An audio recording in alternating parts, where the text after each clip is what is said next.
आज आपको जो मैं बात बताने लगा हूं वो ये कि हमें हमेशा पॉजिटिव रहना चाहिए। हम जब भी कोई नेगेटिव बात सुनते हैं या नेगेटिव बात सोचते हैं तो फिर हमारा माइंड में बिल्कुल यही बातें आती हैं कि ये काम हम कर सकते हैं या ये नहीं कर सकते। और जब भी हम पॉजिटिव रहते हैं और मुस्बत अंदाज में सोचते हैं तो फिर हमारे लिए K2 को सर करना या माउंट एवरेस्ट सर करना भी कोई बड़ी बात नहीं होती। तो इस बात की एग्जांपल आपको मैं इस बात से दे सकता हूं, दे रहा हूं कि एक क्लास में एक टीचर व्हाइट बोर्ड पर पढ़ा रहा था। तो उन्होंने व्हाइट बोर्ड पर एक क्वेश्चन लिखा और उन्होंने ये कहा कि कोई भी पर्सन, कोई साइंटिस्ट इस सवाल को आज तक हल नहीं कर पाया। तो पूरी क्लास के 40-50 तमाम स्टूडेंट्स में ये बात ज़हन नशीन हो गई कि इस क्वेश्चन को ना कोई साइंटिस्ट सॉल्व कर सका है, ना कोई टीचर सॉल्व कर सका है और ना कोई स्टूडेंट। तो ये चीज हम भी नहीं कर सकते। उसी दौरान उसी क्लास में एक स्टूडेंट क्लास से बाहर किसी काम की वजह से गया था। वो स्टूडेंट क्लास में एंटर होने लगा तो स्कूल छुट्टी की बेल बज गई। वो स्टूडेंट चुपके से क्लास में एंटर हुआ और अपनी सीट पर बैठ गया। छुट्टी हुई, तमाम बच्चे घर चले गए और उस बच्चे ने व्हाइट बोर्ड पर कुछ लिखा देखा। उसने कहा शायद ये कल के लिए कुछ होमवर्क मिला है।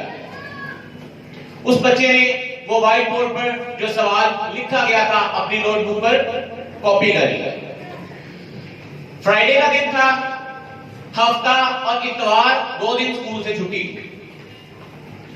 उस बच्चे ने हफ्ते को जाकर काम करने की कोशिश की लेकिन उस सवाल को हल करने में नाकाम रहा। उसने दोबारा कोशिश की, फिर नाकाम, दोबारा कोशिश की, फिर नाकाम। तो बार बार उसने कोशिश इसलिए की, अगर ये काम मैं नहीं करके जाऊंगा तो टीचर से कहूंगा कि मैंने काम नहीं किया, तो टीचर कहेंगे कि क्यों नहीं किया। तो मैं कहूंगा कि सर मैं क्लास से बाहर था, तो मुझे डबल डांट पड़ेगी। एक तो मैं क्लास से बाहर था और दूसरा मैंने होमवर्क नहीं किया। वो बच्चा बार बार उस चीज की कोशिश करता रहा और आखिरकार इतवार की शब उसने उस सवाल को हल कर दिया। और मंडे के दिन जब वो बच्चा स्कूल में आया तो क्लास में जाकर वो नोटबुक लेकर टीचर के पास गया और सर से कहता, सर ये होमवर्क है। सर ने कहा कि मैंने तो कोई होमवर्क दिया ही नहीं।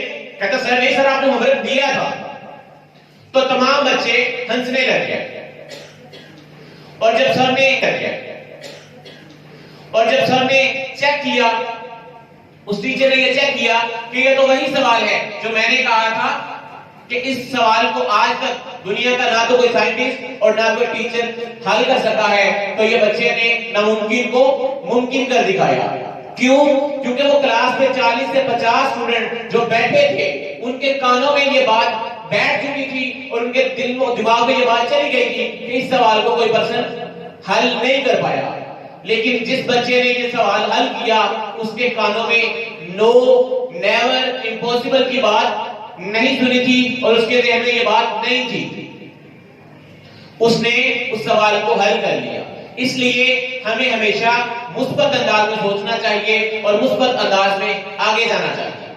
जब हम मुस्बत अंदाज में सोचेंगे तो तभी हम दुनिया की K2 और माउंट एवरेस्ट भी सर कर सकते हैं। अगर हम हमेशा नेगेटिव सोचेंगे, हम ये सोचेंगे कि हम ये काम नहीं कर सकते, हम इस काम में पास नहीं होंगे, हम ये टेस्ट नहीं कर सकते, तो फिर हम कभी भी कोई चीज नहीं कर सकेंगे। तो जब भी आप लोगों का कोई टेस्ट हो, कोई क्लास में कोई काम हो, लाइफ में कोई भी काम हो, तो आप लोगों को हमेशा उसके लिए मुस्बत